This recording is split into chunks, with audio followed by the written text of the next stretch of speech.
विश्वानदेव सवितरुदुरितानि परासु यद्भद्रं तन्नयासु भद्रं कर्णेभिः शृणुयाम देवा भद्रं पश्येमाक्षिभिर्यजत्रा श्रीरंगस्तुष्वांशुतनुर्भिवेशेमहि देवहितं यदायुः। ओम वेद प्रेमियों सुधी श्रोताओं, संप्रति हम सब ऋग्वेद के पंचम मंडल के 61वें सूक्त की व्याख्या में प्रवेश करने जा रहे हैं।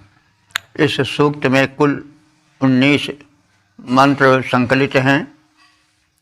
मंत्र दृष्टा ऋषि श्यावाश्व आत्रेय हैं, छंद गायत्री आदि छंद हैं और देवता मरुतादि हैं, यानी मरुतों के अतिरिक्त अन्य देव भी हैं जिनका परिचय दिया जाएगा। अब ऋग्वेद के पंचम मंडल के 61वें सूक्त के पहले मंत्र का परिचय प्राप्त किया जाए। मंत्र दृष्टा ऋषि आत्रेय, देवता मरुदगण, छंद गायत्री है। शीर्षक है मरुतों के आगमन विषय की जिज्ञासा। अब संबंधित मंत्र का सर्वप्रथम सस्वर पाठ हो जाए।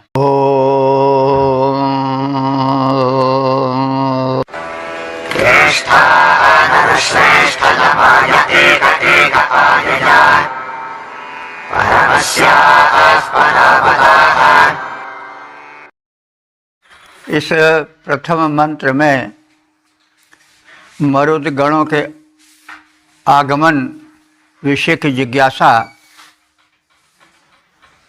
का कथन है।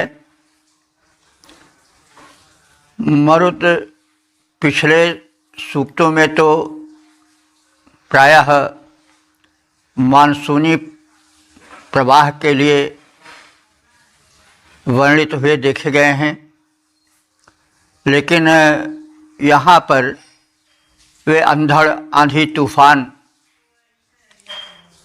के रूप में प्रस्तुत किए गए हैं। उनका अंधड़ वाला तूफान वाला रूप, प्रचंड रूप मुखर हुआ है। तो श्रेष्ठतमाः नरः, हे श्रेष्ठतम नायकत्व के गुणों से विभूषित मरुतों के अस्थः, तुम कौन हो, तुम्हारा परिचय क्या है। ये जो तुम सब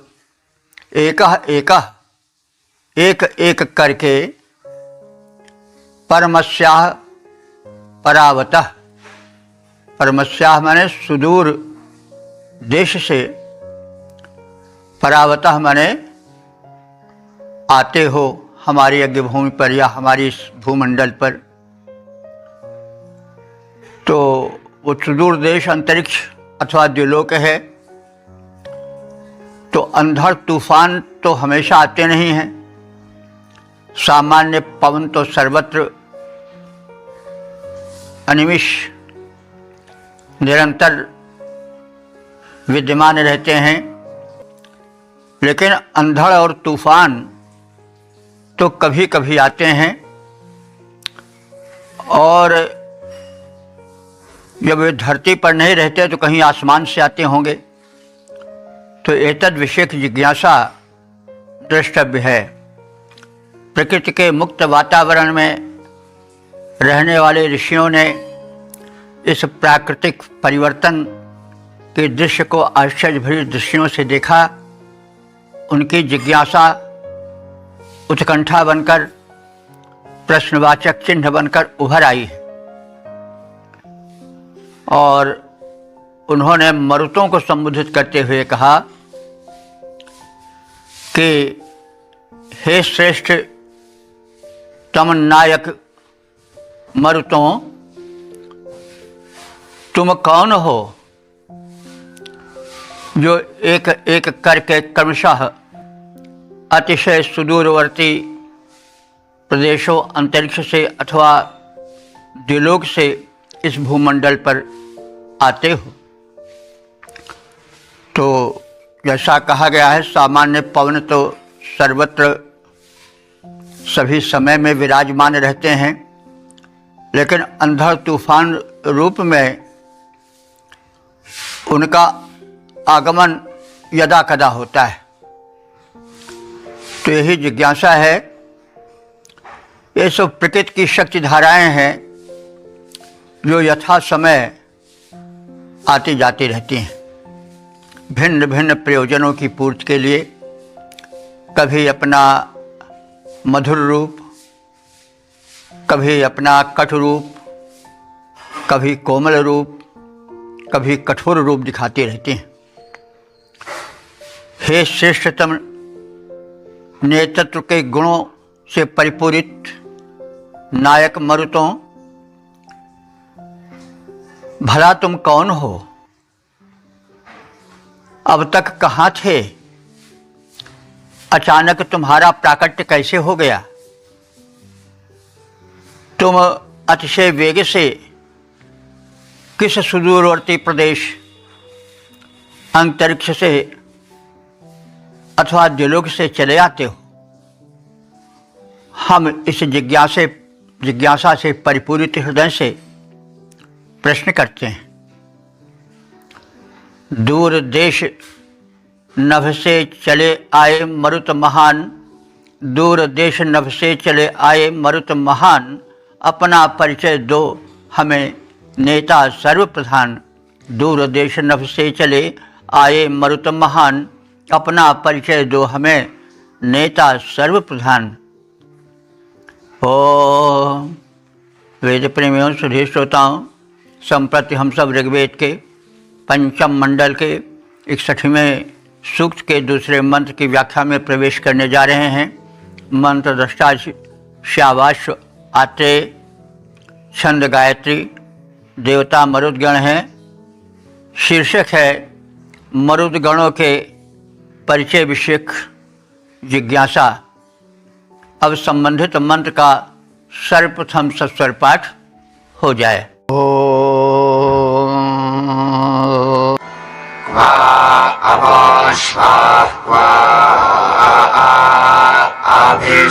कथम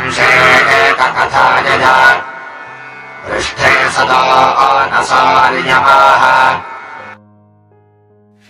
इस दूसरे मंत्र में प्रबल वेग से प्रवाहित प्रभंजन रूप में मरुदगणों का चित्रण है। जैसे कोई घुड़सवार अपने घोड़े को चाबुकों से मार करके तीव्रगामी बनावे और उस तीव्रगामिता से जो एक दृश्य प्रस्तुत हो, उसी की अनुभूति तूफानी मरुदगण के उग्र रूप प्रचंड वेग से की गई है। एक सरल ऋषि हृदय में इस तूफानी वातावरण में प्रवाहित पवन के प्रचंड वेग के आकलन विषयक जिज्ञासा से परिपूरित हृदय से जो भाव उद्गीरित हुए हैं, उन्हीं का काव्यमय चित्रण इस मंत्र में हुआ है। तो घुड़सवार वीर मरुदगण ऐसे दिखाई पड़ रहे हैं जैसे कोई घुड़सवार अपने घोड़ों को लगाम से और चाबुक से चालित करे और वह प्रबल वेग भरकर दौड़े। उसी प्रकार से अंधड़ तूफान रूप में प्रबल प्रवाहित पवनों का काव्यमय चित्रण उत्सुकतापूर्ण कवि हृदय ऋषियों के माध्यम से किया गया है। ऋषि प्रश्न कर रहा है, श्यावाश ऋषि पूछ रहे हैं कि हे मरुदगणों, वह अश्वः क्वा, वह माने तुम लोगों का घोड़ा कहाँ है? हम तो नहीं देख रहे हैं, लेकिन बिना घोड़े के ऐसा वेग हो भी नहीं सकता है। तो ज़रा बताओ तुम्हारे घोड़े कहाँ हैं? अभिशवः क्व, अभिशव कहते हैं लगाम को। उन घोड़ों की लगाम कहाँ है? हम तो नहीं देख रहे हैं, जिससे कि उनको नियंत्रित करके वेग से दौड़ाया जाता है। कथम शेक, कैसे तुम शेक माने शीघ्र गमन में इस प्रकार से समर्थ हुए हो। कथा यय, कैसे तुम वेग से सरपट जाते हुए प्रतीत हो रहे हो। पृष्ठे सदा, इन्हें तुम्हारे अश्वों के पीठ पर रखी हुई बैठने वाली जीन कहाँ है। नसोह यमः, नथुनों में, अश्वों के नथनों में डाली जाने वाली रस्सी अर्थात नकेल कहाँ है। कहाँ तुम उसको रखे हुए हो, हम तो नहीं देख पा रहे हैं। तुम्हारे वेग का, धावित अश्व के वेग का अनुभावन अवश्य कर रहे हैं, लेकिन जिन सामग्रियों से, चाबुक से, लगाम से अश्व भागते हैं वह तो हमें नहीं दृश्यमान है। तो हे मरुतों, तुम्हारे अश्व भला कहाँ हैं, उनकी लगामें कहाँ हैं। द्रुत गमन में कैसे समर्थ तुम हो जाते हो। पीठ पर रखी जाने वाली जीन कहाँ है। नथुनों में डाली जाने वाली रस्सी या नकेल कहाँ है। ये सब तो हम नहीं देख पा रहे हैं, केवल प्रबल वेग हम देख पा रहे हैं। हमारी यह जिज्ञासा वरवश प्रकट हो रही है, वाणी में निकल रही है, इसका शमन हम चाहते हैं। तो यह काव्य में जिज्ञासा है और प्रबल प्रचंड उग्र प्रवाहित मरुद गणों के वेग को देखकर उठने वाली सहज जिज्ञासा है, जिसे मंत्र में प्रकट किया गया है। मरुतो, कहाँ तुम्हारे घोड़े, कहाँ जीन हैं, कहाँ लगाम। मरुतों, कहाँ तुम्हारे घोड़े, कहाँ जीन हैं, कहाँ लगाम। नथुने में डाली जाने वाली रस्सी है, कहाँ ललाम। ओम वेद प्रेमियों, सुधी श्रोताओं, संप्रति हम सब ऋग्वेद के पंचम मंडल के 61वें सूक्त के तीसरे मंत्र की व्याख्या में प्रवेश करने जा रहे हैं। मंत्र दृष्टाधिशावास आते छंद निश्चित और देवता मरुदगण है। शीर्षक है मरुतों के अश्वों की तीव्रगामिता। अब संबंधित मंत्र का सर्वप्रथम सस्वर पाठ हो जाए।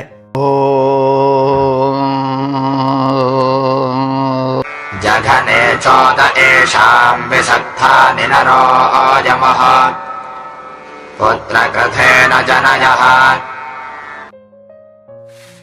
इस तीसरे मंत्र में चाबुक चलाए जाने पर जैसे टांगें पसार कर तीव्र गति से चौकड़ी भरते हैं अश्व, और उनकी गति उस समय कैसी तीव्र हो जाती है, और उस तीव्र गतिमत्ता का शब्द चित्र प्रस्तुत किया गया है इस मंत्र में। तो मरुद गण जो है वो सैनिक प्रवृत्ति के हैं ही, इंद्र के निकट के सैनिक और सैन्याधिकारी हैं। ये प्रचंड हैं और इनके अश्व भी तीव्रगामी हैं।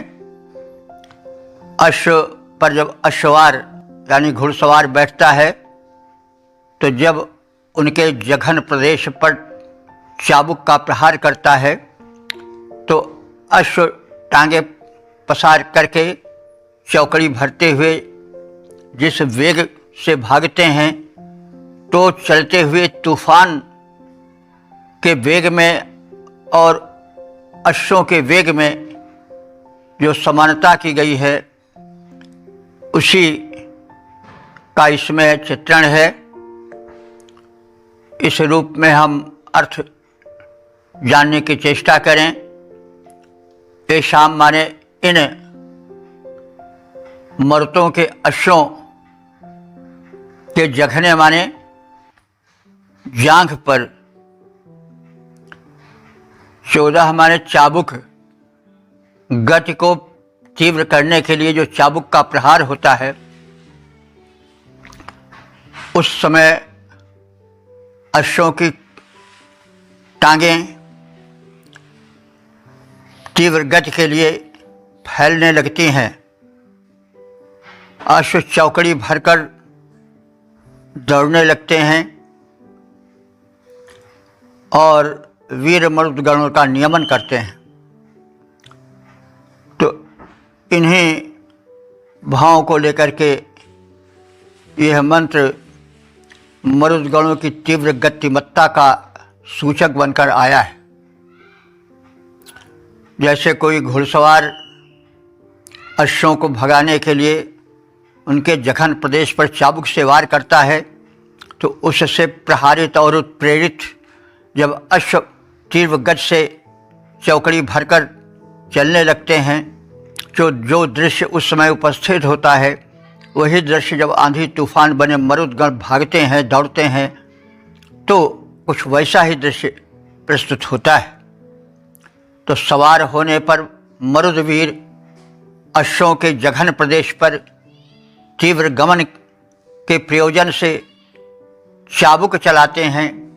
तब घोड़े तीव्र गति से भागने हेतु अपनी टांगें फैलाकर चौकड़ी भरते हैं और वीर सवार मरुदगण उनका नियमन करते चलते हैं, उन्हें गतिशील बनाते हुए आगे बढ़ते हैं। तो मरुदवीर चढ़कर घोड़ों पर चाबुक तुरंत चलाते हैं, करते हैं नियमन अश्वों का। वे जब चलने लग जाते हैं। ओम वेद प्रेमियों, सुधी श्रोताओं, संप्रति हम सब ऋग्वेद के पंचम मंडल के 61वें सूक्त के चौथे मंत्र की व्याख्या में प्रवेश करने जा रहे हैं। मंत्र दृष्टा ऋषि हैं श्यावाश आते, छंद है गायत्री, देवता है मरुदगण, शीर्षक है मरुतों का यज्ञ में आमंत्रण। अब संबंधित मंत्र का सर्वप्रथम सस्वर पाठ हो जाए।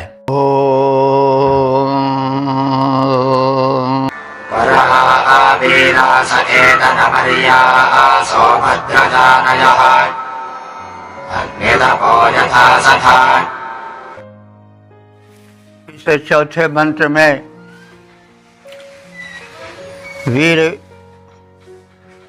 अश्ववार घुड़सवार गतिशील रूप में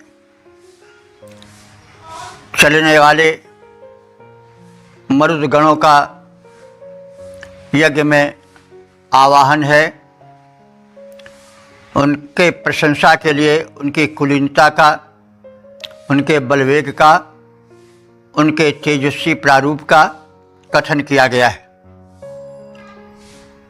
तो वीरासः, हे वीर मरुदगणों।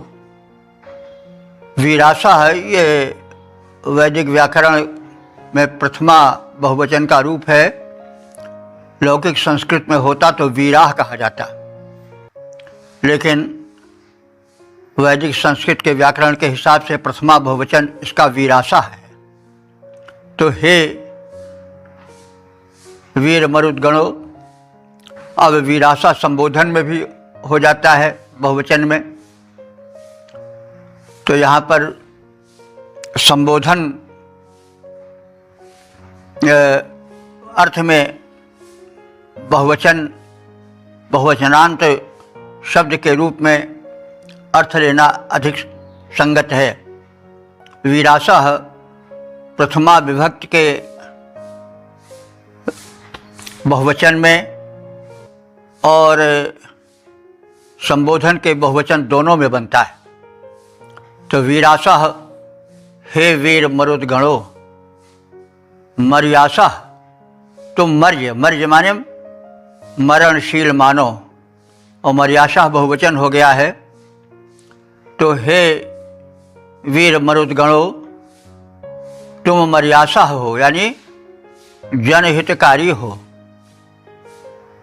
और कैसे हो?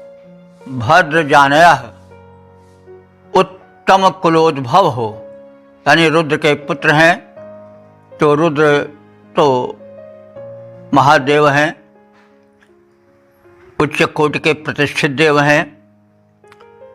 तो प्रशंसा में कहा जा रहा है कि तुम वीर हो, जनहितकारी हो, उच्च कुलोद्भव कुलीन हो। तो भद्र जानयः, उत्तम कुलोद्भव रुद्र के पुत्र हो।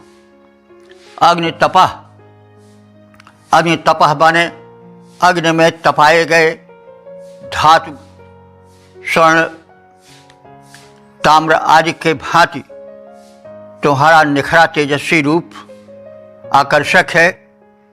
तो हे अग्नि में तप्त हुए धातु की तरह तेजस्वी रूप वाले वीरो मरुदगणों, यथा असथ, जैसे तुम अब हो, यानी जिस प्रकार से तीव्र गतिधारी अश्वों पर असवार तीव्र वेग से गमनकारी प्रारूप में हो, उसी प्रारूप में परायतन इस हमारे यज्ञ की ओर भी आओ, शीघ्रता से पधारो, यह अभिप्राय है।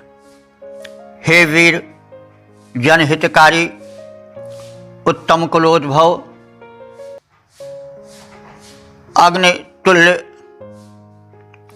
तेज वाले अथवा अग्नि में तप्त उत्तम धातु के सदृश रूप वाले तेजस्वी मरुदगणों, हे वीरों, हे जनहितकारी मरुतों, तुम जैसे प्रबल वेग से वर्णित किए गए हो, उसी प्रबल वेग से हमारे इस यज्ञ भूमि की ओर पधारो।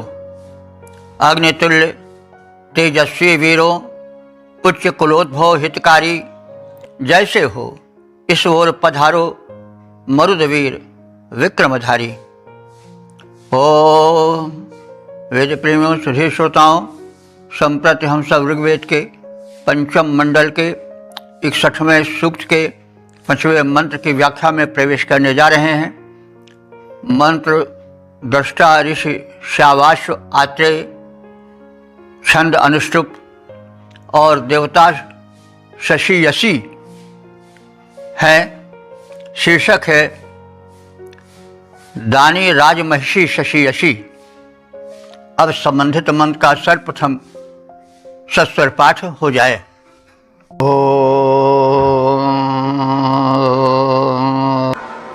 सनत्साश्व्यं पशुपतगव्यं सदाभयं श्यावाश्वस्तुता जजादोर्वीराजोपबर्बृहत्। इस पंचम मंत्र की जो देवता है वो शशि यशी है, जो कि नारी है। तो पहले यहीं पर थोड़ा विचार कर लेना है कि वे लोग जो हमारे वैदिक साहित्य में, सनातन धर्म में नारी को उपेक्षित करके हिंदुत्व का अपमान करते हैं, सनातन का अपमान करते हैं, उनके इस अज्ञान को दूर करने के लिए जो विद्वान सुधीजन हैं वो अवश्य इस मंत्र को स्मरण रखें और आवश्यक जब हो तब यह कथन करें कि हमारे सनातन में, हमारे वेदों में नारी को कितना ऊंचा स्थान दिया गया है। हमारे वेदों में मनुष्य में और देवत्व में बड़ा भारी अंतर नहीं रखा गया है। जो महत् कार्य करने वाला होता है वह मनुष्य से देव हो जाता है, देवत्व कोट में आ जाता है, दिव्य हो जाता है। दानाद द्योतनाद दीपनाद व देव, देव की परिभाषा भी है जो दान दे, जो तेजस्वी हो, जो तेज का वितरण करे वही देव है। तो वह मनुष्य भी हो सकता है। इसके साथ साथ यह भी ध्यान रखने की आवश्यकता है कि यहाँ पर शशियसी जो है वो नारी है और नारी में भी देवत्व का दर्शन किया गया है। तो बहुत स्पष्ट है कि हमारे सनातन में नारी को बहुत उच्च स्थान दिया गया है। अज्ञानी लोग इसको भूल जाएं या अपने दुराग्रह को छोड़ दें, चाहे वो अज्ञतावश हो चाहे हठवश हो। तो अब इसके पीछे एक प्रसंग भी जान लिया जाए। मंत्र के अध्ययन करने पर प्रतीत होता है कि तरंत नाम के कोई राजा थे। उन्होंने उल्लेखनीय विजय प्राप्त की थी, जिस पर उनकी रानी शशियसी ने प्रेम पूर्वक अपने विजयी पति का आलिंगन किया था। ऋषि ने इस पति प्रेम, वीर पति पर होने वाले गर्व और उसकी दान प्रवृत्ति को देखकर प्रभावित होकर प्रशंसा में यह मंत्र लिखा है। तो उस राजमहिषी ने विजय उल्लास में ऋषि को पशुओं का दान किया, अश्वधन का, गोधन का और अन्य पशुधन का। तो इस प्रसंग में हम अर्थ को देखें, यानी जिस स्त्री ने, जिस राजा रानी ने, शशियसी ने श्यावाश्वाय अस्तुताय, जिसकी स्तुति दान की, चरित्र की श्यावाश्व नाम के मंत्र दृष्टा ने की है, और जिसने कि वीराय अपने विजयी वीर पति के स्वागत में 2 उपवर बृहत अपनी दोनों भुजाओं से आलिंगन किया, उस वीर पत्नी तरंत, उस वीर पत्नी को जो कि तरंत नाम के नृपति की राजा रानी है, उसकी प्रशंसा करते हुए उसकी दान व्यवस्था और उसके वीर पति पर गर्व करने की उत्तम भावना का चित्रण या वर्णन प्रसन्न होकर किया है।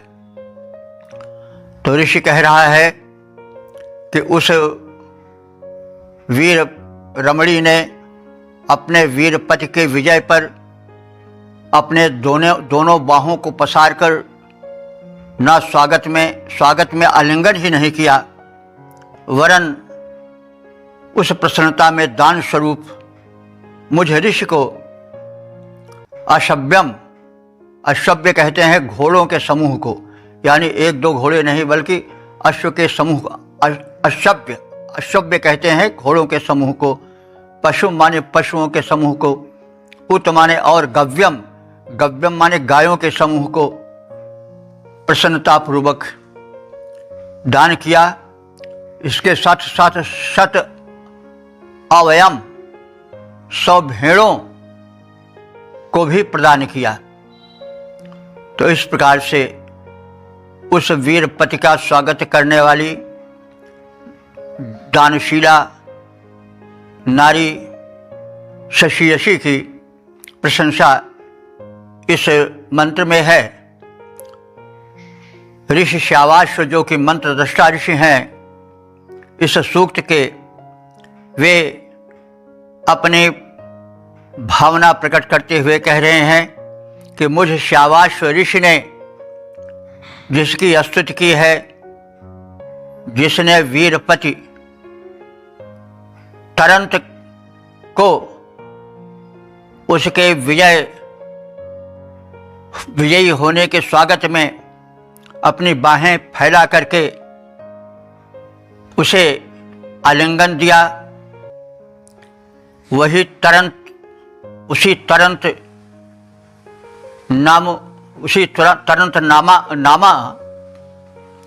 नाम वाले नृपति की राजा रानी महिषी, जिसका नाम शशियसी है, उसने मुझ ऋषि को अश्व के समूह, गायों के समूह और 100 भेड़ों को प्रदान कर अपनी दानशीलता को प्रकट किया और वीरपति के स्वागत में जो अपने वीरत्व भावना का और रमणीत्व का परिचय दिया, वह प्रशंसनीय है। महिषी तरंत की शशियसी ने, महिषी राजा रानी को कहते हैं, महिषी तरंत की शशियसी ने पशुधन हमें प्रदान किया। ऋषि का कथन है, महिषी तरंत की शशियसी ने पशुधन हमें प्रदान किया। जिस तरंत को भरा भुजा में आलिंगन कर सम्मान दिया, तो प्रतीत होता है कि तरंत नाम के कोई राजा थे, जिन्होंने प्रबल शत्रु पर विजय श्री प्राप्त की थी। उन्होंने उल्लेखनीय यह कार्य किया था, जिस पर उनकी राजा रानी शशियसी ने प्रेमपूर्वक स्वागत में अपने वीर विजयी पति का आलिंगन किया और अपनी दानशीलता को प्रदर्शित करते हुए ऋषि को सैकड़ों गायें, अश्वधन और भेड़ आदि प्रदान किया। तो इस प्रकार से यहाँ पर विजयी का स्वागत वैदिक युग में किस प्रकार से विजय उल्लास होता था, नारियां किस प्रकार से विजयी पति का स्वागत करती थीं और किस प्रकार से दान देती थीं आदि का और उनकी उदारता का सम्यक चित्रण इस मंत्र में मिलता है। वैदिक युग में किस प्रकार से रमणियां युद्धादि में गमन करती थीं, रमणियां यानी स्त्रियां उस समय युद्ध में भी गमन करती थीं, इसका ऋग्वेद में कथन हुआ है। उसका प्रसंग के अनुसार हम चित्रण करेंगे। वे नेतृत्व भी करती थी युद्ध में, यही नहीं वे पूरी सेना का नेतृत्व करती थी। तो इन सब का ऋग्वेद में स्थान स्थान पर चित्रण है। प्रसंगानुकूल मैं उनको बताता चलूँगा। यहाँ पर एक वीर रमणी का उदार रूप और अपने वीर पति के विजय पर प्रसन्नता सूचक स्वरूप का चारु चित्रण किया गया है, जो कि वैदिक समाज का, वैदिक उदारता का, वैदिक युग के नारी महत्ता का सूचक बनकर आया है।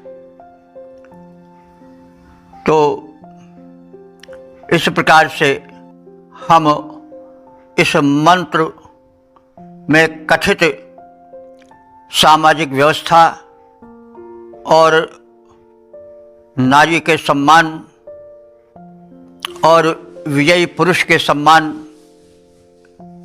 के वीर युग की जो झांकी पाते हैं, वह उल्लेखनीय है, सराहनीय है और अस्मरणीय है। तो जैसा हमने कहा है कि प्रतीत होता है कि तरंत नाम के कोई राजा थे, उन्होंने उल्लेखनीय विजय प्राप्त की थी, जिस पर उनकी रानी शशियसी ने उनका स्वागत किया विजयी पति का आलिंगन किया और ऋषि ने इस दृश्य को देखकर उनकी प्रशंसा की। तो जो ज्ञानी हैं, जो कवि, लेखक, समाज सुधारक या नेतृत्व प्रकृति के व्यक्ति हैं, वे वीर पुरुषों की प्रशंसा, दानी पुरुषों की प्रशंसा में कृपणता न करें, क्योंकि प्रशंसा में एक बल होता है। जब समाज में वीरों की, गुणियों की, महान पुरुषों की प्रशंसा होती है तो उसका गुणवर्धन होता है। जिस समाज में नीचों की, चांडालों की, चोरों की, व्यभिचारियों की प्रशंसा होती है वो समाज पतन के गर्त में गिरता है। और जिस समाज में दानियों की, वीर पुरुषों की प्रशंसा होती है वो समाज उत्कर्ष को प्राप्त करता है, प्रगति की ओर निरंतर बढ़ता चला जाता है। और ऋषि ने प्रशंसा किया है, इससे यह संकेत किया जा रहा है कि जो ज्ञानी हैं, जो प्रबुद्ध जन हैं, वो चाहे नारी हो, चाहे नर हो, चाहे राजा हो, चाहे जिस वर्ग का हो, अगर वो उत्तम कर्म में, दान व्यवस्था में, शुभ कर्म में, वीर कर्म में संलग्न है तो उसकी प्रशंसा खुले दिल से होनी चाहिए और दान भी खुले दिल से होना चाहिए।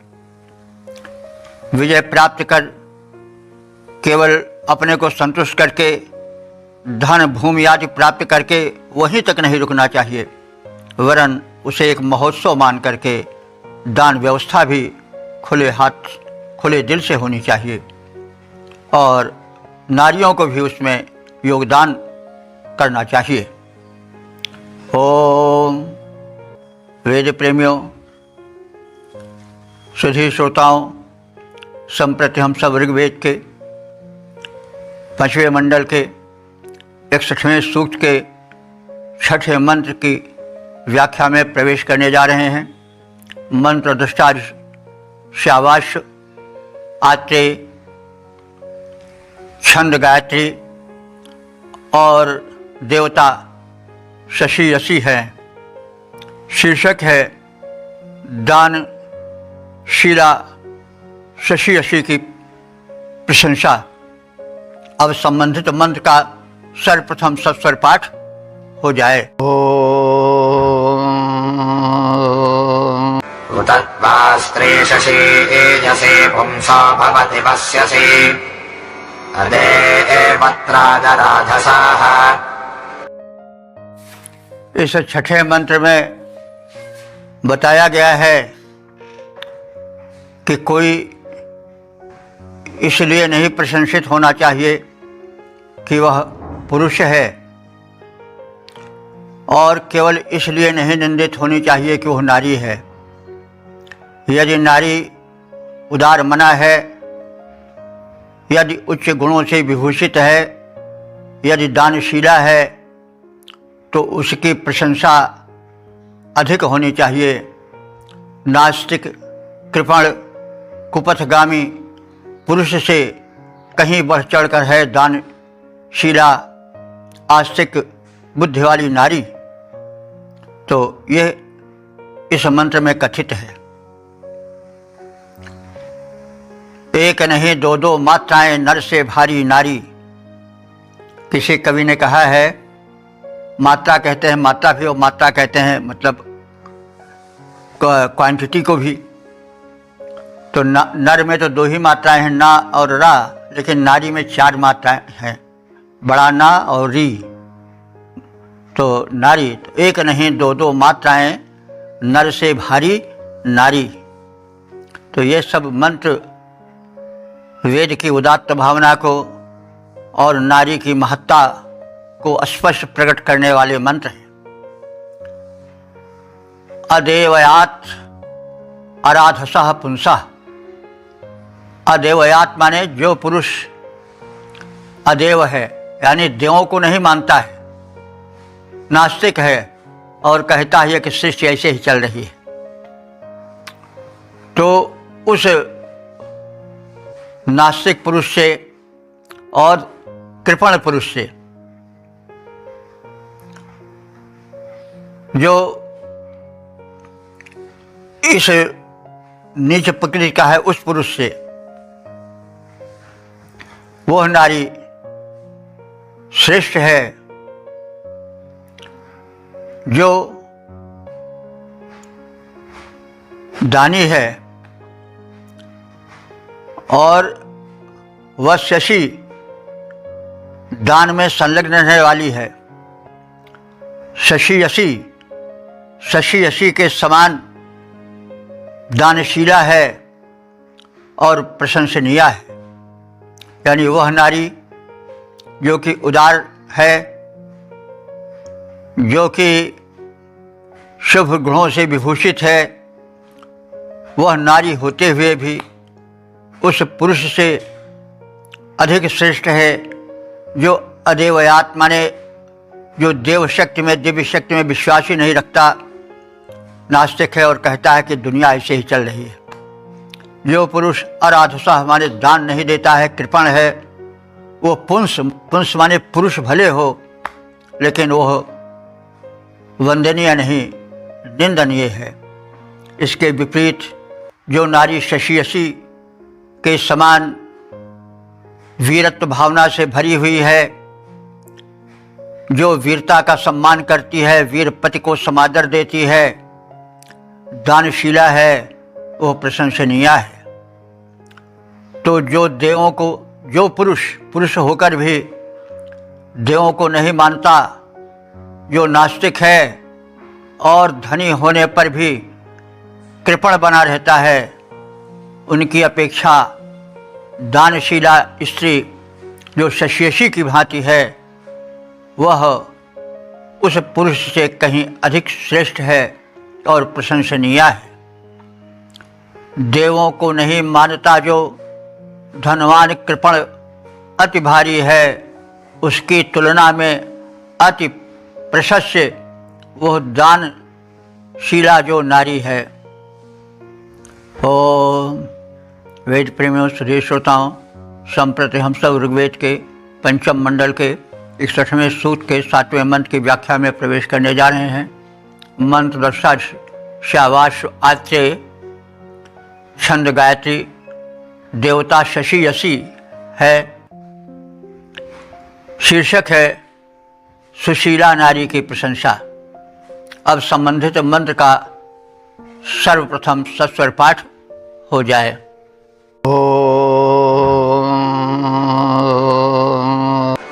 विजानादितसरिं विदृश्यन्तं विकामिनं देवत्रारुणते मनाः। इस 7वें मंत्र में सुशीला दानशीला नारी की प्रशंसा है और राष्ट्र की उन्नति में उसका योगदान का संकेत है। या जो स्त्री, जो नारी जसुरिम माने दुखी मनुष्य के दुख को जानती है, पहचानती है, समझती है। विजानाति माने विशेष रूप से जानती है। तृष्यंतम प्यासे मनुष्य की प्यास को जो समझती है और उसके क्लेशों को समझती है कि प्यासे मनुष्य को पानी मिलने से क्या प्रसन्नता होती है और उसकी पिपासा को बुझाने के लिए जो तत्पर रहती है। कामिनम भी जो धन की कामना करने वाले हैं, जो सुपात्र हैं, जिन्हें धन मिलना चाहिए, उन याचकों को जो पहचानती है। मतलब यहाँ पात्र का भी ध्यान रखना चाहिए। यह नहीं कि जो अरबपति होकर के भी दान मांगे। कभी कभी ऐसा सुन पड़ता है कि कुछ अरबपति भी पकड़े गए हैं जो भिक्षाटन करते थे। तो दान सुपात्र को देना चाहिए। तो वो नारी जो कि कामिनम भी माने कौन पुरुष दान का पात्र है, किसे देना चाहिए, इस पात्रता को पहचानती है। मनः अपने मन को देवत्रा कृणुते, जो देवों की पूजा में लगाती है, सा प्रशस्या, वह नारी प्रशस्य है, प्रशंसनीय है। वह स्त्री, वह नारी जो दुखी मनुष्यों के दुख को जानती है, समझती है, पहचानती है, जो प्यासे मनुष्य के प्यास को समझती है, जो सुपात्र याचक को पहचान कर धन दान करना जानती है। अपने मन को जो नारी देव पूजा में लगाती है, वह नारी प्रशंसनीय है, वंदनीय है। तो जो दुखियारे का दुख जाने, जो दुखियारे का दुख जाने, प्यासे की प्यास बुझाती है, याचक सुपात्र को धन देकर दुखियों के कष्ट मिटाती है, मन को प्रपंच से दूर किए, मन को प्रपंच से दूर किए पूजन में नित चित लाती है, वह नारी परम प्रशंसित है, देवी की पदवी पाती है।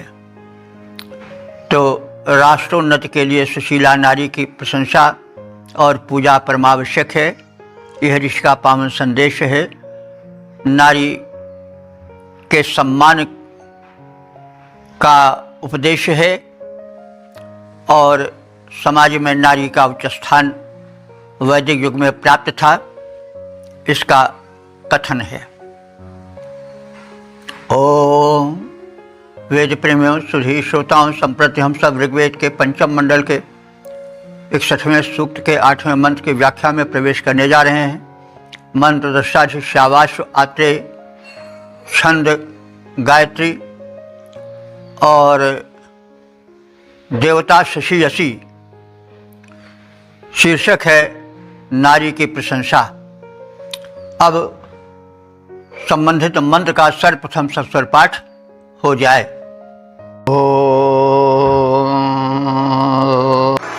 उदघानेमो अस्तुतः पुमां इति ब्रुवे पणिः स वैरदेय इत्समः। इस 8वें मंत्र में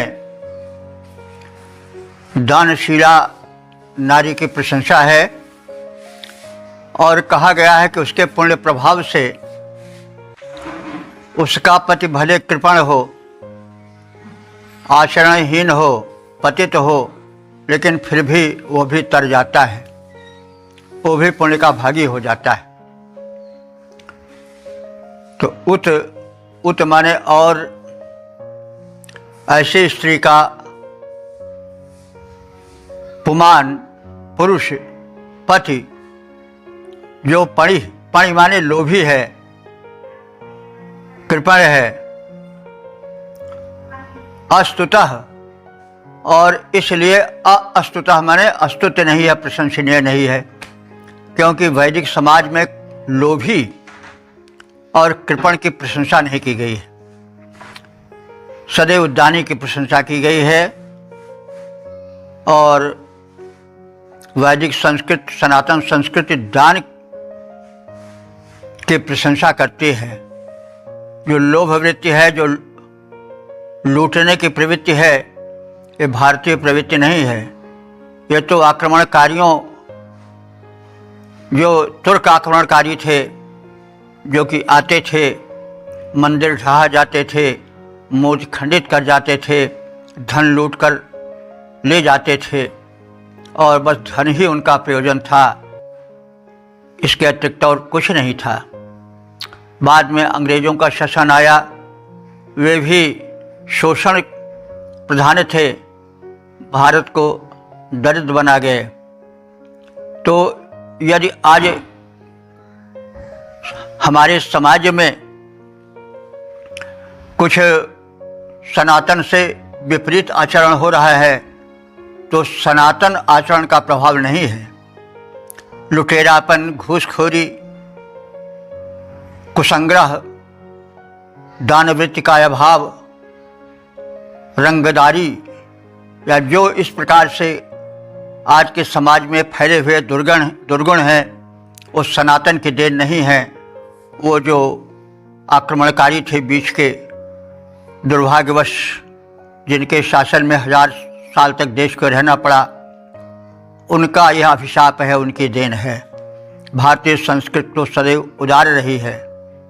वह तो उदारता में मेघों को मानती रही कि जो बिजली का प्रहार सहकर भी जल देते हैं, वृक्षों की प्रशंसा, नदियों की प्रशंसा की गई है। विभाति काया करुणा प्राणाम परोपकारेण न तो चंदनेन, तो दानेन पाणिर न तो कंकणेन। हाथ की शोभा दान से होती है, कंगन अंगूठी पहनने से नहीं। शरीर में चंदन और अर्गजा और सजावट करने से शरीर की शोभा नहीं होती है, वरन परोपकार से होती है। हमारी वैदिक भावना, सनातन भावना यही है। तो यहाँ जो पणि है, पणि माने व्यवसायी, पणियों के विषय में बहुत कुछ कहा जा चुका है। तो जो धनवान होते हुए भी लोभी हैं, ऐसे पुरुष अस्तुतः वैदिक संस्कृत में या सनातन संस्कृत में अस्तुतः हमारे निंदनीय माने गए हैं। अस्तुत्य नहीं है, अस्तुत्य हैं, निंदनीय हैं। इति ब्रुवे, ऐसा मैं ऋष विश्वास के साथ कहता हूं। तो जिस स्त्री का पति पणि है, लोभी प्रकृति का है, अदानी है, दान वृत्ति से शून्य है, लोभी है, घूसखोर है, दुराचारी है, जो कदापि प्रशंसनीय नहीं है, मैं ऋषि उसकी किसी भी स्थिति में प्रशंसा नहीं कर सकता हूं। लेकिन यदि उसकी पत्नी दानी है तो वह स्त्री जो कि नेमा, पुरुष का आधा भाग कही जाती है, अर्धांगिनी मानी जाती है, वह यदि दान देती है तो वैर दे, उस दान में समहित उस पुरुष को भी आधा भाग मिल जाता है, क्योंकि वो अर्धांगिनी है। तो ऐसी दानशीला स्त्री जिसका अर्धांग पुरुष लोभी है, कृपण है, घूसखोर, चोर, लबार है, वो कदापि प्रशंसनीय नहीं है, ऐसा मैं ऋषि मानता हूं। तथापि यदि उसकी पत्नी दानशीला है, दानजन्य पुण्य से जो है वह चमक रही है, प्रशंसनीय बन गई है, तो उसके दान के पुण्य का अर्धभाग पुरुष भी पाता है, क्योंकि अर्धांगिनी या अर्धांग दोनों माने जाते हैं। तो नारी नर को पार उतार देती है, दानशीला सचरित्रा स्त्री के पुण्य प्रभाव से पुरुष का कल्याण होता है, यह कथन है। तो नारी यहाँ पर तारिणी रूप में चित्रित की गई है। इससे नारी की महत्ता का स्पष्ट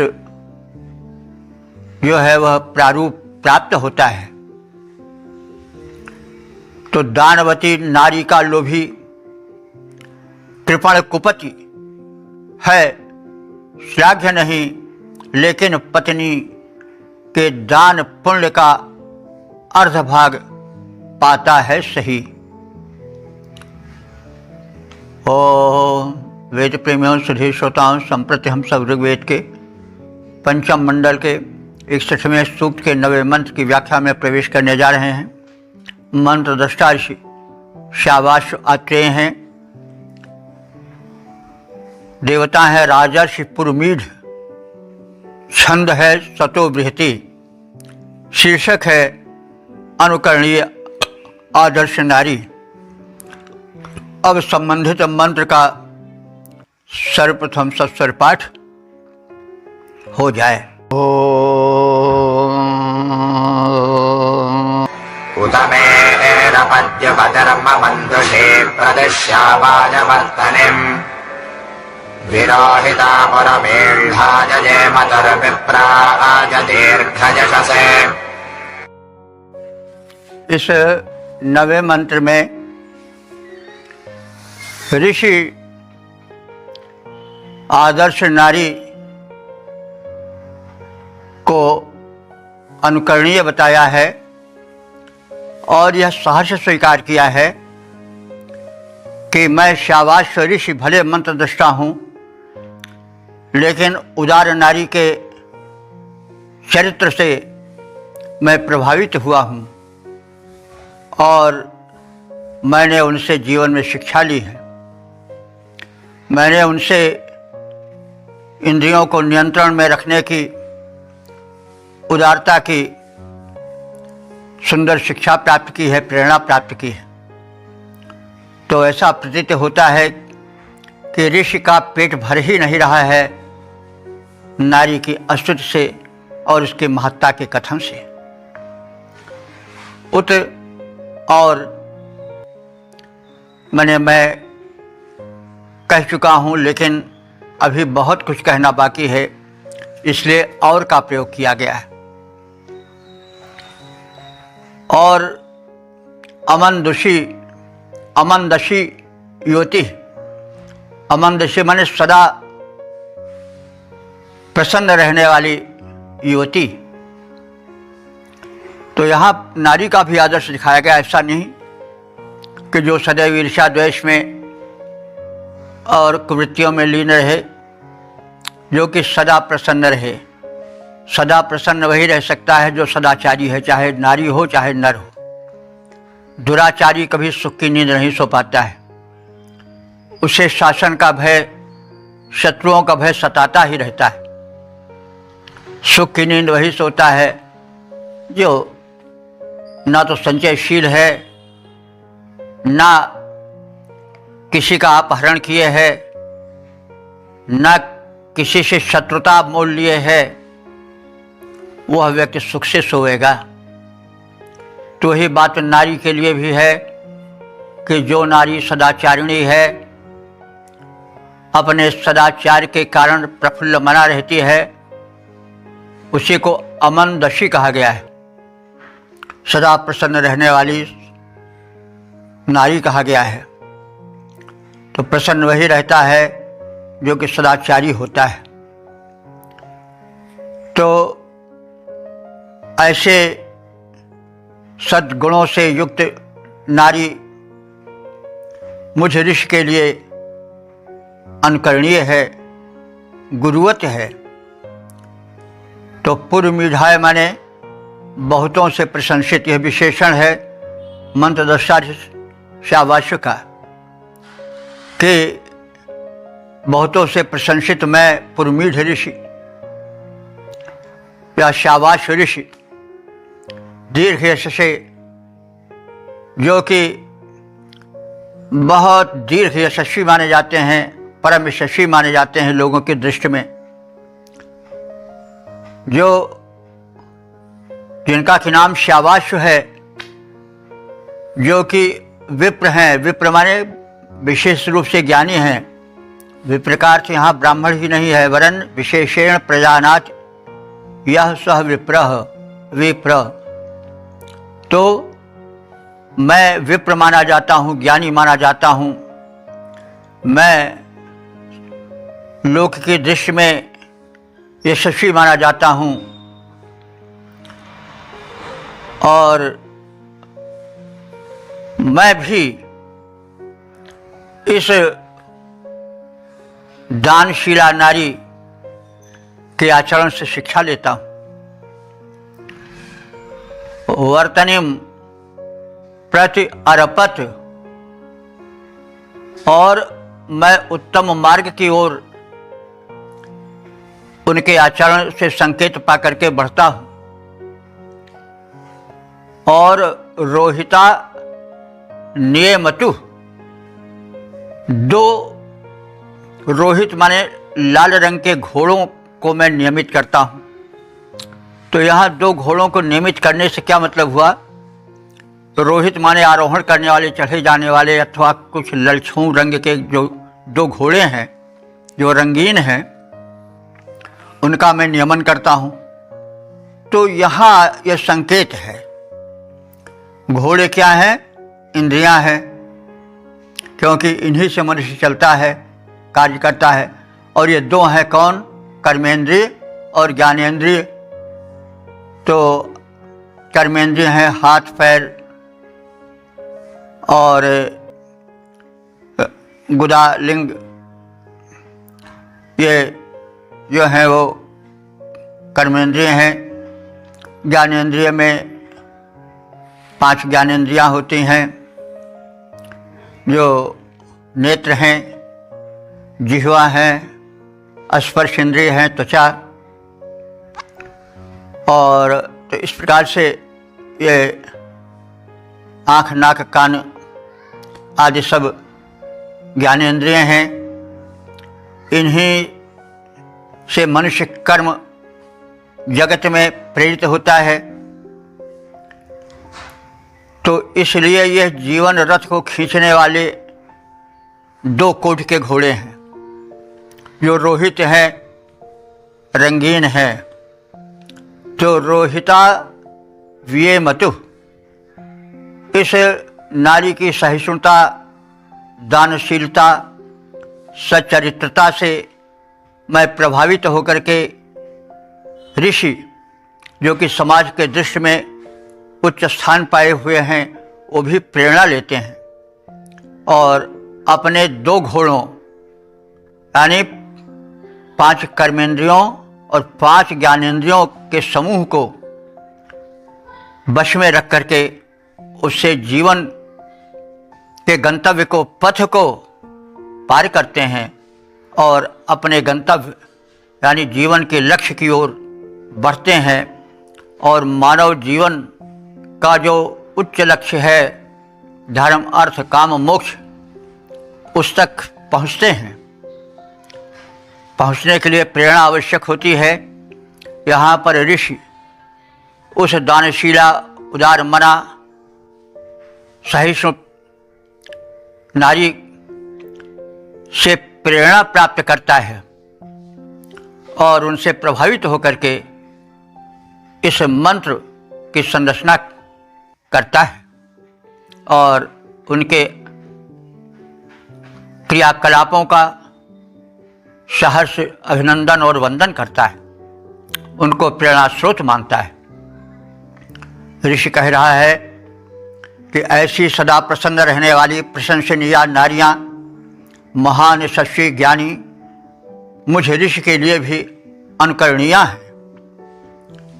कर्मेंद्रिय और ज्ञानेंद्रिय रूपी अश्वों को नियंत्रण में रखकर मैं गंतव्य की ओर बढ़ता हूँ और प्रेरणा स्वरूपा मेरे लिए नारी है, जो कर्मशीला है, जो सुशीला है, जो दानशीला है, जो उच्च गुणों से विभूषिता है।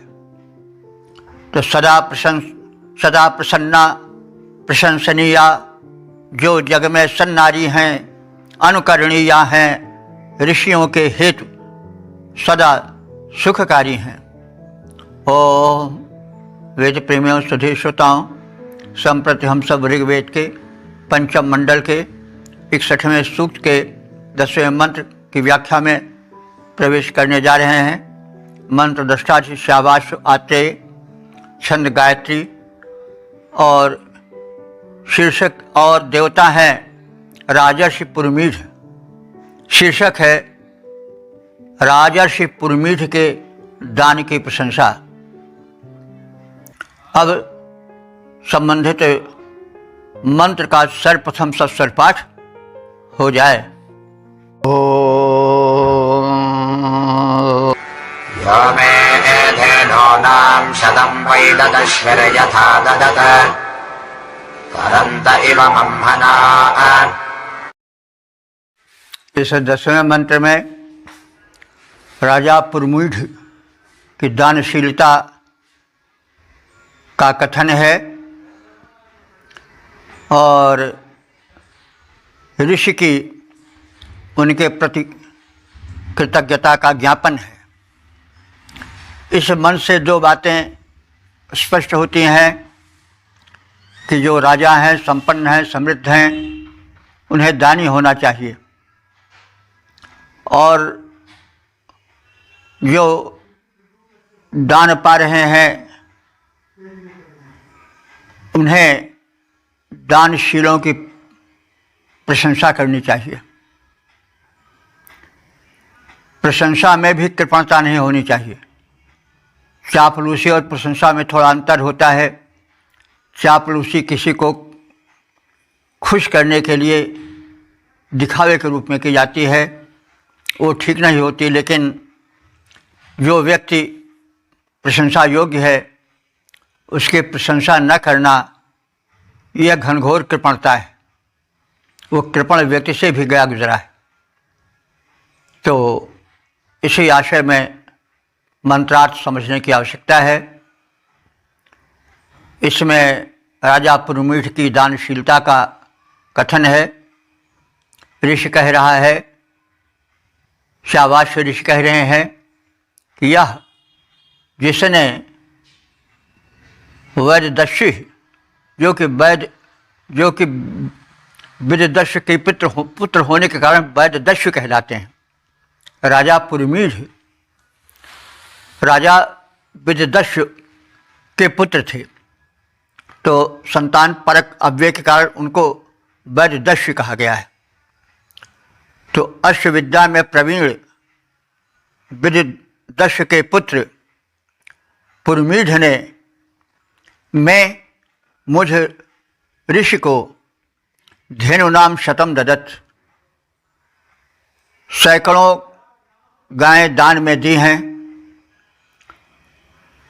तरंतायु मंघना, और तरंत राजर्षि के समान भी प्रशंसनीय हैं, और उनकी भांति उन्होंने भी अपनी दानवीरता दिखलाई और ऋषियों को दान दिया।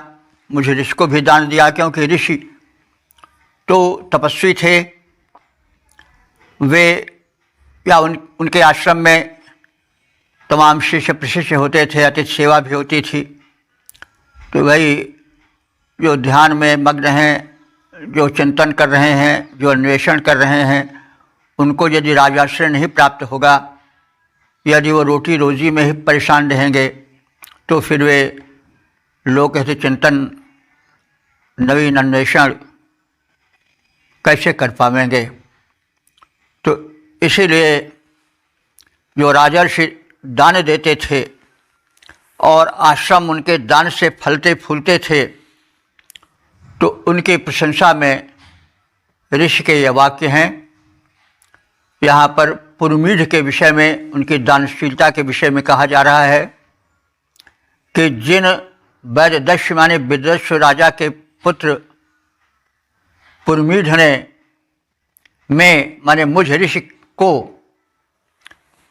धेनुनाम शतम ददत, 100 गायें दान में प्रदान की हैं, जो कि तरंतायु मंघना, राजा तरंत के भांति ही महान प्रशंसनीय दानी और धार्मिक कृत्य को संपादन करने वाले हो गए हैं।